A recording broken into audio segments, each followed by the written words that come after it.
don't matter. They lied to your ass. That's what I know. Nevertheless, we are live. LSU Baseball Postgame Show. Do us a favor. Hit the like and share. Share to all those groups if you're on Facebook. Share to all those social media pages. You're watching us, listening to us on YouTube. Like, subscribe, notification bell. Wherever you listen to podcast, rate, review, and subscribe. I know exactly where I'm starting off this postgame show at. On Monday, there was a conversation that you and I had in the postgame show after Nichols. It went a little something like this. Don't tell me that not recruiting the number one overall class in high school doesn't matter. Derek Curiel, Kason Evans, Stephen Milam, who was a part of the one last year, Bear Jones, who was a part, maybe not the number one, but number two overall class. Oh, what else? I wonder if recruiting matters in the portal, too. Danny Dickinson. Danny Dickinson deserves to be the player of the game. What a steal. What a dude. I'm pretty sure I'm going to get a long cross earring on my left ear. That is what we're going to do. I want a cross earring signed by Danny Dickinson. Look at who is performing. Look at who is bringing in these runs. John Pearson, another dude, a part of that number one overall recruiting class. Coming in for another guy who was a high schooler, part of a number one overall recruiting class. Coming in for a guy, Jake Brown, who was 2 for 2. He just singles right back up the middle. Literally last night, you and I talked about that I want to see John Pearson get a shot. Like, hey, man, let's let him get a shot in one of these big game, big type situations. He performed. But I got to tell you, man, we got a lot of game to break down. I thought it was a fantastic game. We got to talk about the bases loaded situation and scenario here that I know is the big debate around LSU right now. So we'll do that. But a lot to praise on, a lot to talk about, a lot of positivity from what we saw tonight. Every postgame show brought to you by our good friends over at betonline.ag. Use the promo code BELIEVE50. That's BELIEVE50, BLEAV50 to receive your 50% off welcome bonus on your first deposit. BetOnline, where the game starts. Also, every postgame show is brought to you by our good friends over at Service Hawk Digital Media. Need referrals, need business referrals, need help with your website to get those referrals. You know, the Google engine search, it's a big deal. I am going to a chiropractor tomorrow. Your boy's in serious pain. Got like maybe a pinched nerve in the trap. You know, slept on it wrong, but the day before was in there doing some traps. Boy's hurting. Your dog is hurting. Your boy is sitting here right now doing this post game in immense pain. Brother, I am in immense pain right now. Like I'm hurting, but we are here and live. You run a business, own a business, go over to Service Hawk Digital Media. They will help service you. I have not been saying this. Yes, I'll bring up Cajunomics. Yes, I'll bring up Cajunomics in just a moment. By the way, I haven't been saying these in the postgame shows. If you send us in Super Chats, guys, we've been doing this since 2017. You send in a Super Chat, you know what the deal is. Send it in. We're going to read it. We got a lot of game to break down. Also, our man coming to you live from Gainesville, Florida to say this. Who else is going live in the midweek? That's why he's the GOAT. My man Chris Phillips is in the building. Yes, we are going live during the midweek at 10:30 p.m. Central Standard Time. We take baseball very seriously around here. Let's get to it. Top of the first, listen, Derek Curiel is special. He got on base 5 times tonight. He started in the first inning. I got to be real with you. I love Derek Curiel in that leadoff spot. Leads off the game with a walk. Bear Jones, listen, there's a philosophy that goes around baseball. Like you see Aaron Judge, Shohei Ohtani, in most lineups and situations, hitting that 2-hole because they get more at-bats. Get a guy on, runner on first, line drive into left center field. Curiel, speed. Speed. Comes around all the way from first base and scores. You open it up. And let me tell you something. And Bear Jones being in that situation too. But man, it set the tone all night. Even in the bases loaded scenario that you let up in. I got to be real with you. It set the tone. I literally told my wife, soon as it happened, oh, shit, we ain't losing. Like, I mean, big-time players come up in big-time situations in big-time games. But you get it there. Danny Dickinson, who's probably going to be the player of the game, hit a ball. The telecast said 104 miles an hour to shortstop. But a 6-3 put out there, and then Milam would hit a line drive to first base. So even in the outs coming out in the first inning, I mean, you're swinging the sticks, man. You're 1,000% swinging the sticks. Top of the second, Hernandez, fly out. I thought the ball was gone. Look, Luis Hernandez, guys, I mean, even tonight, I mean, there were no situations behind the plate that I felt like any concern whatsoever that Luis Hernandez was not going to be really good behind the plate. He's starting to pick it up behind the plate, but he's starting to pick it up at the plate. The big bomb, I say the big bomb, the long out, I should say, but it's 334 and left. I mean, that's out in the box. Hits a ball to the warning track man in left center field. The dude's about to square a couple up. He's been hitting the ball way too hard for it not. But you get a double down the right field line by Jake Brown. Then you had some base running errors. So I don't know if we want to address that now. I mean, I guess we can because Jones would have one later. You ran yourself into some outs. The Jake Brown out when he gets the double down the right field line. The very next at bat is a ground ball back to the pitcher. You can't run into an out there.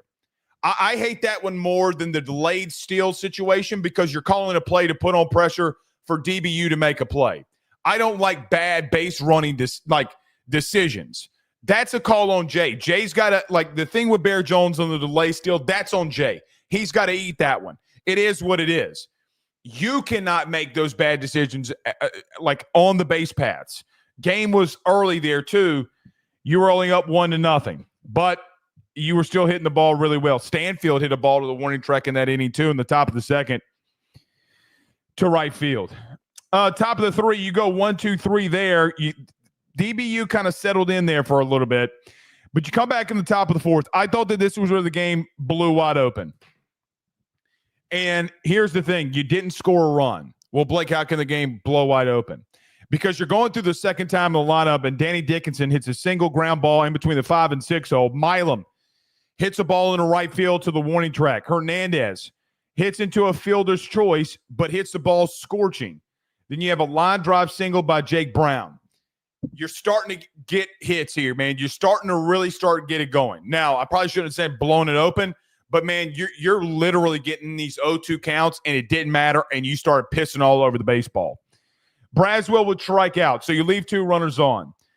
Look, as much as I hate to say it, Brazy's been struggling a little bit. The problem is defensively, ironically for him, he's actually not been that bad.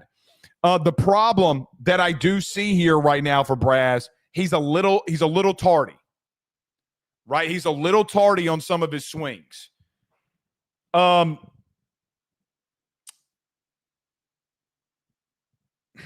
hate it for him. Tanner Reeves could be an option. He's been squaring the ball up a little bit. He had 2 big hard hit balls on Monday. But, man, Tanner Reeves made some bad plays over at third. They got a decision they got to make. You got to start figuring out what you're going to do at third base. Top of the fifth. You had another base running error. So Stanfield would hit into or would get ground out to the third baseman. Curio would walk, but through the process would get over to third base. You try to do a double steal with Jared Jones, and he gets caught out. Jared Jones on this delayed steal cannot be that close to the bag. He simply cannot. And if he is going to be that close to the bag on that double steal, he 1,000% has got to completely distract the shortstop so that you can score a run there. It's a bad executed play. I love the call by Jay. And listen, a lot of you are not going to agree with me on some of this stuff tonight, but it's okay. I love the call by Jay. I mean, I don't mind the call. You're trying to put pressure on. Jared Jones has got to stop midway through the bag. And he's got to make them make a decision. Make them make a decision. Put the pressure on them. That's what the delayed steal's there for anyway.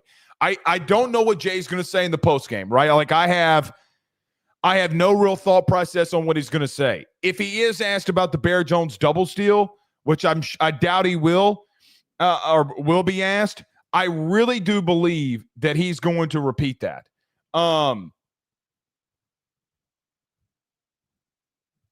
Listen, I mean, it's just badly executed by Jones there.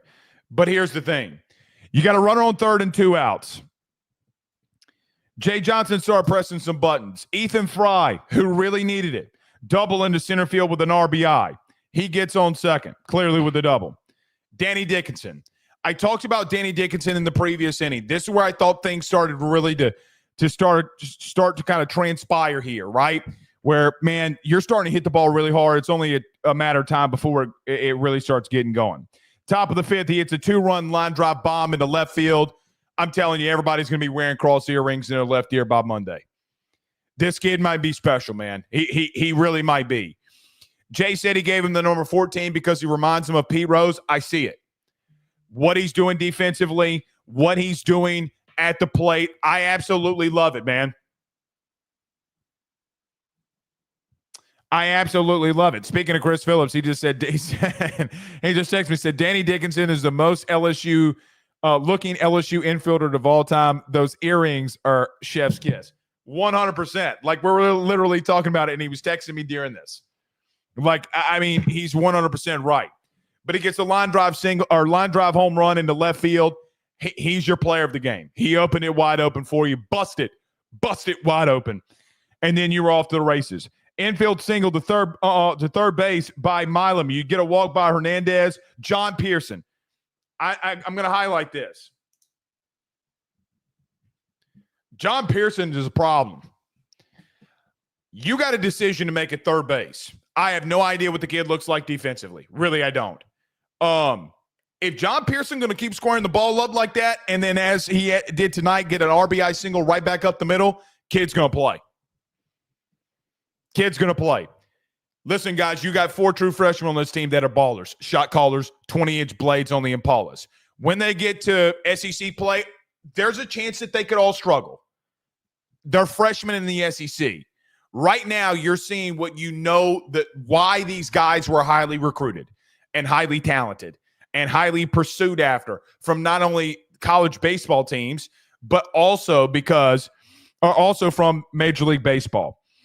But John Pearson, RBI single. Braswell would walk. Stanfield would K. Something on Stanfield we need to mention. All of his strikeouts are coming off on breaking pitches. Scouting report gets out, man. It could be a problem. You got to work on it. You got to work on it quick. Top of the 6th, double in the left field by Derek Curiel. Dude's a beast. The initials DC, man. Outfielder LSU. That's all you need to know. It's literally all you need to know. There's nothing else you need to know. Top of the 6th, you get a double sack bunt by Josh Pearson. Let's stop here.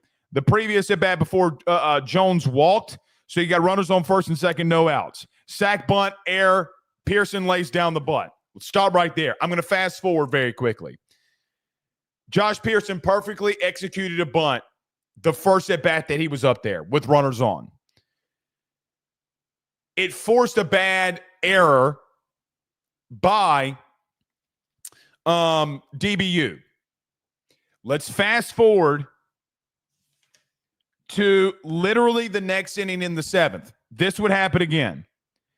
Top of the 7th, you'd have bases loaded in this scenario, not just runners on 1st and 2nd, but bases loaded, no outs. You try to go a suicide squeeze, pop up, catcher gets it, throws it to third, you're out of the inning. I get it. It literally worked the inning before. Literally worked. Where Pearson, the senior, the experienced guy, executed what you need to do. So I'm going to get to that in just a moment because we're going to go to the next inning. But to finish off the 6th, it would produce a sac fly RBI by Luis Hernandez, and then Milam would get out and Paul would get out. He also tried to bunt. They're trying to put pressure on. They don't think DBU's good defensively. Jay had a game plan. He stuck to his game plan. Let's go to the 7th. Listen. This is probably going to be the biggest thing that we got to talk about for LSU baseball right now. I tweeted this a lot tonight. I know some of you are going to disagree with me. Let's have a discussion, not an argument, a discussion. We had it last week. We're going to have it again. We had it on Monday. We're going to have it again. It doesn't matter what the scenario is, who the team is, whatever the situation is. In 3 games, you've had the bases loaded 4 times. You've got no runs. At no given point did you start with the bases loaded where you had more than 1 out. You have not produced any runs. There is a difference between panicking and panic mode. There is a difference between the reality of what has happened with the bases loaded. That is the truth. There is no panic. The law of averages, as my buddy Stan on Twitter put, the law of averages is probably going to swing back in your favor. You know, I think about you having the problem last year with the bases loaded and you not coming through. You play Texas A&M, and the number 1 team in the nation comes into the box. Josh Pearson hits a line drive single down the left field line. He slices it down the left field line. You beat them 2 out of 3. At some point, it's going to work for you, and you're going to get a big base hit. But you got to think about it from a coach's mindset. I don't hate the suicide squeeze by Jay. Don't hate it at all. Anyone who says to never bunt or that bunting is bad, in my humble opinion, I think that you're wrong. I think you're drastically wrong. When you put pressure on teams, when you execute said bunt or said execution, it works immensely. Danny Dickinson in the 7th is on deck when you had 1 out, bases loaded. You would literally the following inning in the 8th have bases loaded again, and you couldn't do anything. You couldn't do anything. Jay is trying and was trying to be aggressive and get a run there. Danny Dickinson's on base. The worst possible thing on the suicide squeeze that could have happened. It's baseball. It's baseball. I love the fact that our disagreements and arguments are about execution and what needs to go on during the game. It's not a talent problem. I don't mind Jay trying to mix it up when you've been struggling there. Show and put on film and scout and put people that are watching you live right now. Bro, you can't tell me the Florida staff. You can't tell me the Tennessee staff. You can't tell me that the A&M staff wasn't watching the game tonight with LSU and DBU. They're going to remember that Chris Stanfield, who by far is your fastest player, I kind of wish that Josh Pearson actually wouldn't have laid down the bunt. Stanfield might have been safe. If we're just being honest. He's trying to get them out of a rut in a situation with bases loaded. That is the truth. You can say you hate it all you want to. Guys, it's a part of the game. You're trying to put pressure on. It's early in the season for you. And I don't think that Jay would make that call if he didn't feel with full confidence that they were going to win that ball game. I really don't. Now, I have not seen any of your comments yet, and I'm scared to look at them. I just don't hate it. I don't hate it.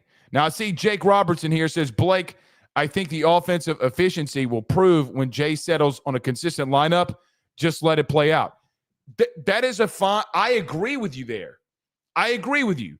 But there's a level to it doesn't matter the time of year. It doesn't matter the opponent. None of that matters. When you say that they have to execute better in these situations, they have to. But they 1,000% have to.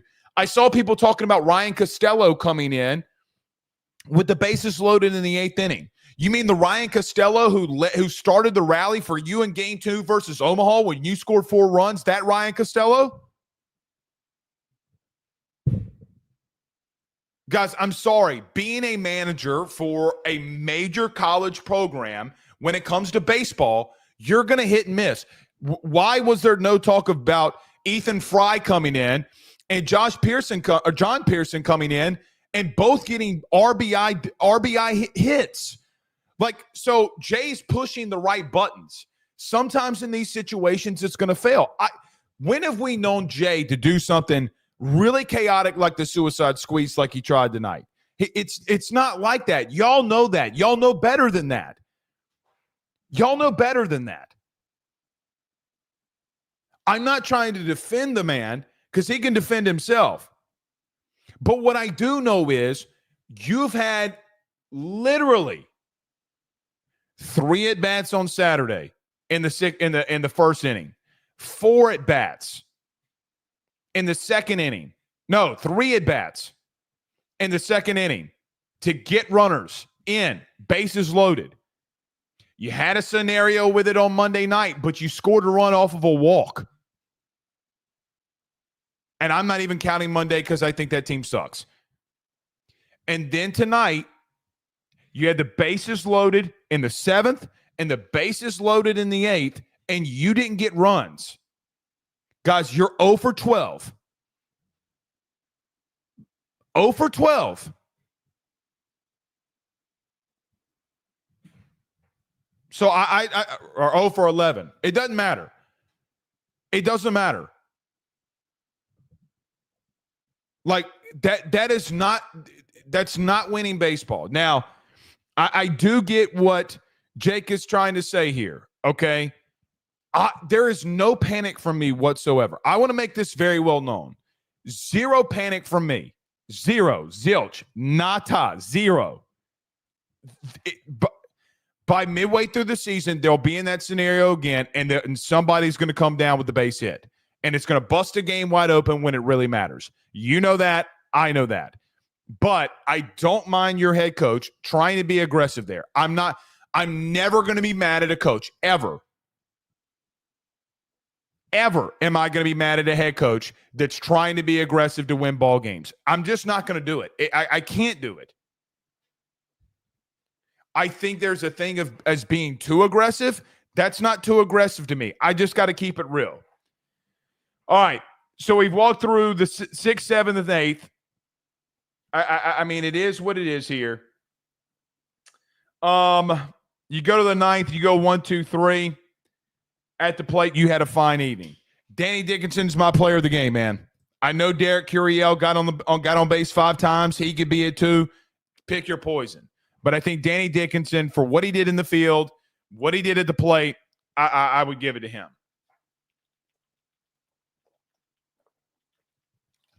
Let's go on the mound. Boy, Connor Ware might be special, huh? 4 innings, 12 up, 12 down. I don't know what you want me to say. What's making dudes look like fools? He started off the game in a 3-0 count. Didn't matter. He would get Humphreys to K up. He'd get pulled to K up. And listen, last night, and today at Service Hawk Digital, when you and I talked about this, the kid Jay, the catcher for DBU, that dude's a baller. He hit a bomb off of you in the 5th. Through 4 innings, Connor Ware was special. I wonder if you can extend him any. I do not think that young man's going to be starting midweek games here in the near future. I really don't. Look, man, I think he's going to find his way into the rotation of the guys that come out of the bullpen. You can throw him in the midweek if you want to. I mean, it doesn't really matter to me. But he gave you a solid outing, man. I mean, 12 up, 12 down. Guys, going into the 5th inning, he was perfect. What do you say about a guy that was perfect? What do you say? I say that, like, Jay pumping him up all off season was not a farce. Look, because he pitched tonight, I'll go ahead and say it. Guys, in his first appearance for LSU and his first start for LSU, he had back soreness. And was off and still looked that good. I don't know if the back soreness cleared up, but if it did, or if it didn't, it doesn't really matter. Dude still went off. Completely went off. Strong performance. Absolutely fantastic performance by Connor Ware. He goes 1, 2, 3 in the first. gets 2 Ks, goes 1, 2, 3 in the second, gets a K to strike out Jay, the Conference USA Player of the Year, gets a fly out at the warning track. He got tagged early. He got tagged late. Top of the third, he gets 2 flyouts and a K. Top of the fourth, or bottom of the fourth. I keep saying top. Bottom of the fourth, goes 1, 2, 3, getting 2 strikeouts there from Humphreys and Poole. Absolutely dominating. Bottom of the fifth, he sees one more batter, that being Jay. That kid's a beast, dude. DBU's got some players, man. They're going to be a regional team. Shit, they're probably going to win their conference. They're a really good baseball team. Hits a home run in the left. Zach Cohen comes in. All in all, I mean, look, man, you gave a guy that's going to be drafted in the top 2 rounds, you gave up a home run to a home run hitting catcher. Okay, sounds good. And it was the third time that he saw you, or second time that he saw you, right? Yeah, second time that he saw you. Oh, well. It is what it is. Zach Cohen would come in. He would give up he'd get a K. He'd get a ground out to he would get a ground ball, excuse me. It's kind of late. Ground ball to Danny Dickinson. Danny Dickinson would dive to his left. He'd throw it to Bear Jones. Bear would not be able to receive the throw. And an E3. Bennett, the very next batter, 2-run bomb. DBU back in the game.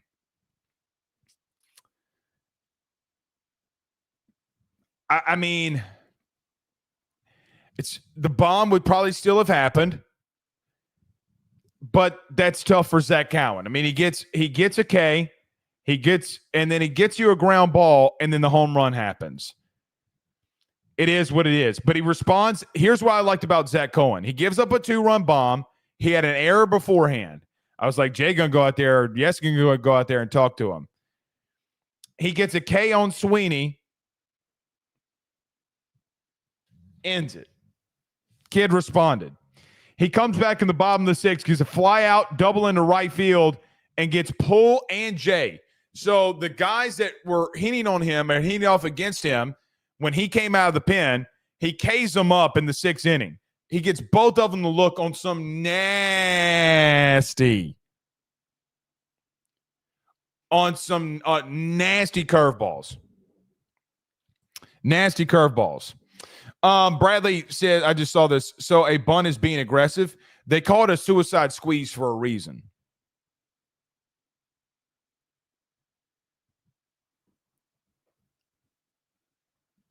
LSU's a double hitting team. Brother, they were smoking the ball tonight. Being aggressive in that situation when you've having problems, I'm sorry. Then you're not watching all the games. Bradley Clement, I'm sorry to tell you, bud, then you're not watching enough. They're 0 for 11.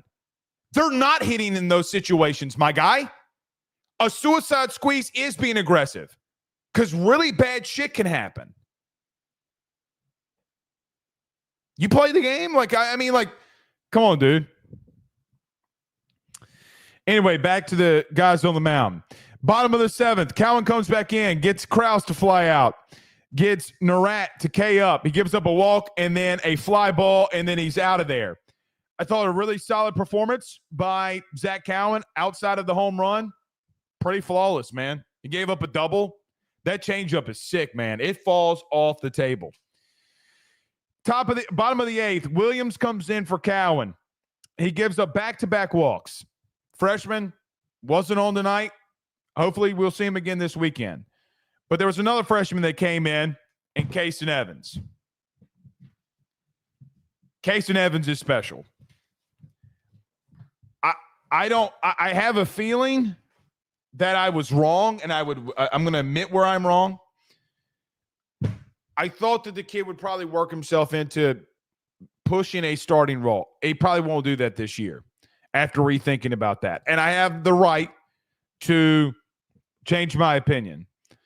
If you guys, there's a strong chance on February the 26th, you have your closer. That kid's really good. That kid's got shit. That kid's got stuff. He's really good, man. He's really freaking good. He closes it out. He comes in the 8th, runners on first and second. He gets a fielder's choice, runners on first and third. He gets a line drive to Bear Jones. They double it up. In the ninth, he goes 1, 2, 3, striking out 2 guys. Dude is insane. Dude, Casey Evans is insane and gets a ground ball to Danny Dickinson to end it. All in all, guys, beating DBU 7-3. Chef's kiss, brother. Beautiful performance. I loved it. Here's the thing that I love the most. You didn't play clean. You went up against a top 25 opponent and beat them on the road. By the way, Dallas Baptist is sleeping in their beds tonight. That team gets to go home tonight. I know there were more LSU fans there. It was an LSU kind of home-centric type of deal here. I get it. Doesn't matter. They're on the road. First time this team got tested, they responded. I thought this team was highly focused. That if I could come away with one thing about LSU versus DBU, I felt they were focused through all 9 innings. Doesn't mean that there was a lack of focus in the Jake Brown running air or the squeeze or whatever. Whatever. So, all in all, a fantastic performance, man. All in all, great. Frank Castle with a $5 super chat says, pause. I'm starting to feel something in my balls for this team. I should have read this from Frank before we started getting going. Boy, you know it's 11 o'clock on a school night, and you had a big midweek game when you get some super chats about your balls tingling. You might have testicular cancer. I mean, if you're feeling something in your balls, you might have testicular cancer. You need to go get that checked out, Frank. Everyone else, I can't even keep a straight face. Pause. Everyone else is starting to catch that Danny Dickinson swag. All right, in seriousness, in reference to the tingling, guys, I'm serious. I got to go to a chiropractor tomorrow. I'm pretty sure I have a pinched nerve, like in my trap in my neck. I'm in pain, man. I'm in some pretty serious pain. Tingling made me think about that because my whole trap, dude. Like I like my trap is like starting right here. Your boy got a little trap action going on here. Dude, it is killing me, man. I am in serious pain. Danny Dickinson swag. Dude's got it, man. I think Pete Rose is a good comp. Because of the swagger. Dude, I'm telling you, we gonna go full MJ for Danny Dickinson here and get a looped earring. Don't you dare say I won't do it. I don't think my wife would. I really don't think my wife would like it a lot. She'd probably kill me. Probably relieve me of the neck pain that I have. Slept on a pillow wrong. But he does got swag, man. The plays he made in the field were ridiculous. You kind of felt like that he would hit a little bit. And listen, a lot of people nationally had questions if he could go up against a team like DBU and go in there and on the road hit. Dude's a baller. Dude, the plays he made in the field tonight were freaking. By the way, side note, because I tweeted this out and there were like a section of young kids that didn't know what I was talking about. Web gems. He made 2 web gem type plays. Let me tell you this. Bring back the original Sports Center. And give me the same tones.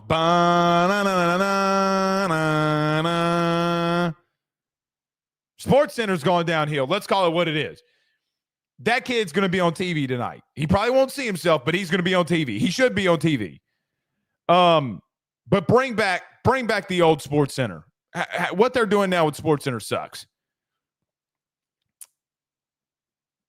I got to say this, though, man. The dude's just got swag. I'm going to try to convince Ben to wear number 14 for Danny Dickinson this year in T-ball. I don't know if he's going to come off that number. I don't know if he's going to come off that number 6, though. I don't know. He likes number 6, boy. He did say the other day, though. He goes, Daddy, I'm starting to like number 3. It's like, uh-huh. Dylan Cruz says hello. That kid loves him some baseball. So, yeah, the swag is insane. Arctic Tiger says, tuning in from North Slope of Alaska, LFG. North Slope of Alaska. Dude, we got people from everywhere. Brennan, I'm not going to bring up your comment because you made an outlandish comment. But he does say, Blake, why are we keeping Braswell? He left the BR out in the lineup. Here's the thing about Braswell. He started off slow, but here's what I'm not going to do. I'm not going to continue to say to keep a guy in the lineup when Tanner Reeves on Monday made multiple errors for you, right? And I'm like, especially when he's not a problem at third at the current moment. Here's another thing. The kid hit 315 last year. Guys, he literally did this a year ago. This literally happened a year ago. All right. Kid gonna come up and surprise your ass now. The kid hit over 300, guys, in the SEC. Somebody texted me tonight and said, well, he had 15 really good games at the end of the year. So, a 30-year games? I mean, come on, man. I'm going to keep giving him chances. Tanner Reeves, I'm going to keep saying this now. Tanner Reeves scares me at third. He scares me. But if he can hit, I mean, you can live with some of it, but Brassey's going to keep getting his shots, man, and so is Reeves. Here's what I'd say about Braswell and just the third base position as a whole. Jay loves Michael Braswell. I think it's going to be tough for him to pull him if he's got to. But he'll do it, man. Shit, he does it every time. He does it when he needs to. What does John Pearson look like at third? What does John Pearson look like defensively? If that dude continues to hit and he doesn't have fielding errors, at what point during one of these midweek games, when you're out of this little stretch here, do you not throw John Pearson out there and say, go have it? Show me what you got for a poke chop. She throw it at me like I was a shortstop.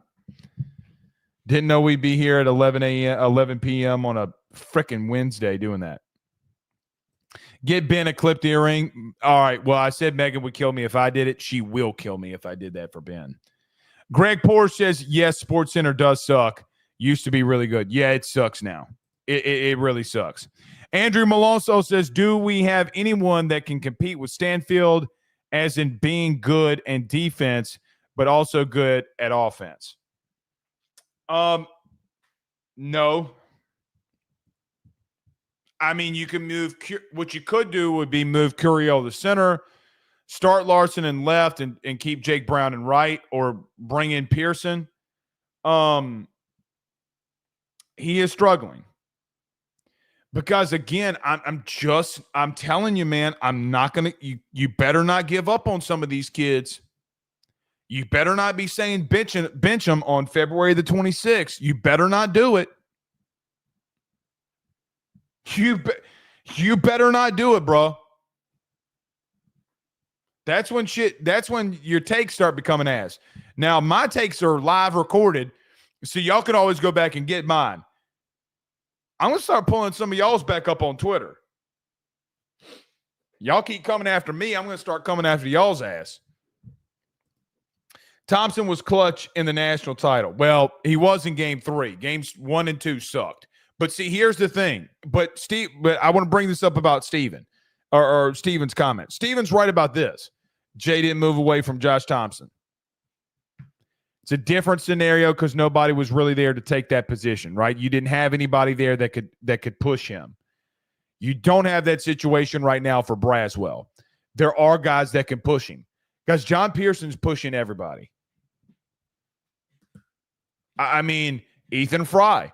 You talk about another scenario. What do you do with Ethan Fry? Right?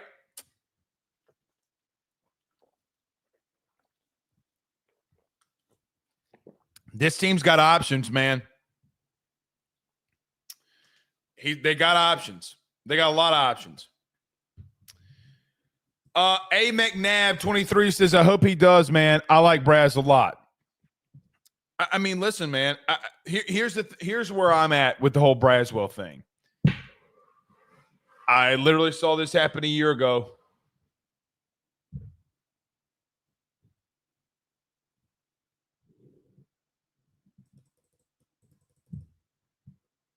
I literally saw it happen a year ago. The same scenarios played out in front of my eyes. By the way, the kid was hurt and was struggling in the field. I'm not giving up on him. I'm not giving up on Stanfield. The book is out on Chris Stanfield right now. He can't hit anything slow. The base hits that he got on Monday both came off fastballs. Inside, by the way. Got some quick hands to him. He's struggling. Because there's some guys on here struggling. There's no doubt about that. No doubt about that. Braswell sure made SC quiet last year. Oh, for sure. For sure. Andrew Malonzo says, does anyone know what's going on with Guidry? We're 9 games in and still no Guidry. Here's what I'll say. Jay came out and said he was injured. I don't know how true that is. It very well may. I personally think that situation is going to be interesting to follow. I think it's going to be interesting to follow to see what happens. Jordan says Braswell sure made. Oh yeah, we read that. Corey Kraft says John Pearson is the best of the 3 Pearson brothers. The oldest was committed to LSU, but was drafted in the 3rd round, and I think he regrets that ? I don't know if he would or wouldn't. If you're asking me, I love Josh Pearson too. I mean, what are we really talking about with Josh? You know, I mean, he executed 1 out of 3 times in his plate appearances tonight, right? It is what it is. All right, a couple more, then we'll get out of here.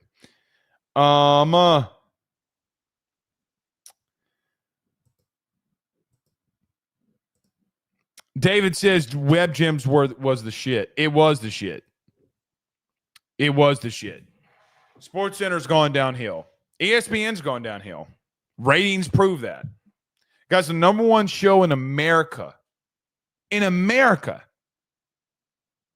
Not like, bro, in the 1998 to the early 2000s, Sports Center was like the top rated show. Now no one goes to Sports Center. They'll come to a podcast. They have certainly gone downhill. Certainly gone downhill. All right, I got to address something that's pretty big. That's what she said. There's something big here we got to discuss. Brennan, I see that. Let's talk about Cageonomics for just a moment. I know a lot of you are hurting.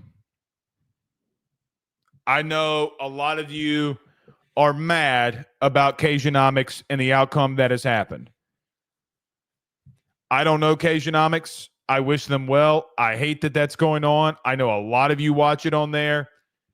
A lot of you don't have the ESPN or you didn't get Flow College. Some of you won't get the D1 baseball thing this weekend. I'm with you on that. I understand that.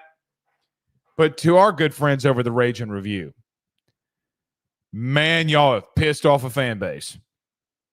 Golly, y'all have pissed off a fan base. Snitching comes in all shapes and sizes now. Don't be out here dry snitching. Snitches get stitches. Isn't that the old saying? I'm pretty sure that's the old saying. Why y'all out here dry snitching? Now, our now friend Nick, and yes, I called him that, said he didn't do it, and I believe him. One of the other guys on the show did it. Why y'all out here dry snitching? Why are y'all out here dry snitching? Don't be doing that. I'm sorry for a lot of you that watch it, though. I really am. I know it's been a big deal. I'm sorry for whoever the guy is that runs that. But it is power. I mean, you are copyright infringing. Like you are. Right? Like, I mean, they pay a lot of money to run these, to run like SEC. I mean, there's a lot of money involved, man. I mean, if somebody was stealing your content and putting it on YouTube and you were the owner of it, you'd probably be pissed off too. That is the reality of it. But people want to know what happened to Cageonomics. Flow College, the place where the game was streamed tonight, tagged them for copyright infringement. Guys, listen, running a YouTube channel, we have gotten them. We've gotten them on Facebook. They're not a joke. They're really not a joke. Like, you could be sued over that. I don't think that will ever happen. I mean, they're just showing a baseball game to LSU fans. I wish it was still on there for what it's worth, but it's not my content. Right? It's not my content. I can't, By the way, if you think that the broadcast thing tonight was bad, wait till you get to D1 Baseball's live stream this weekend. Bro, they had like 3 innings that they couldn't get up and it wouldn't stream. They're biting off way more than they can chew. I hate that it's I mean, I wish ESPN would just take over all of it. Or how about this? I got an idea. You got 97 channels. You got 1,000 channels on DirecTV or YouTube TV, whatever it is. Why don't you put it on live television?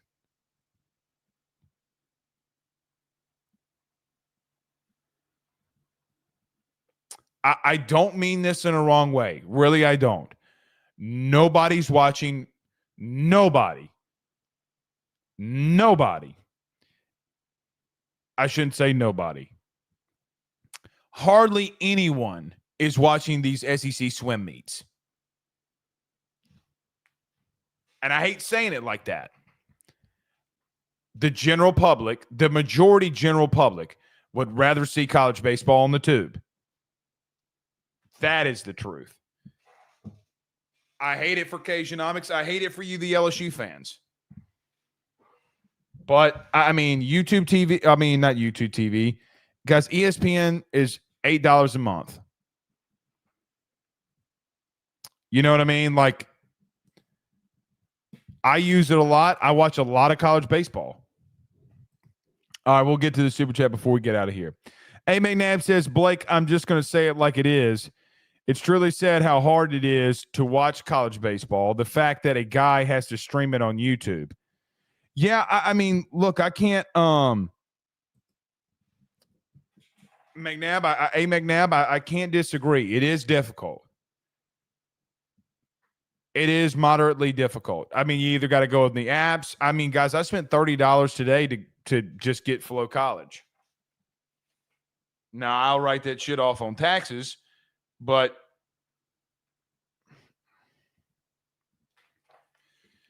I mean, listen, man. Listen. It does suck. It really sucks. And what also sucks is the Rage and Review guys. Like, I saw that I'm not going to say complained, but they had an issue with like all of their games not being televised. I mean, ask Cageonomics. You know what I mean?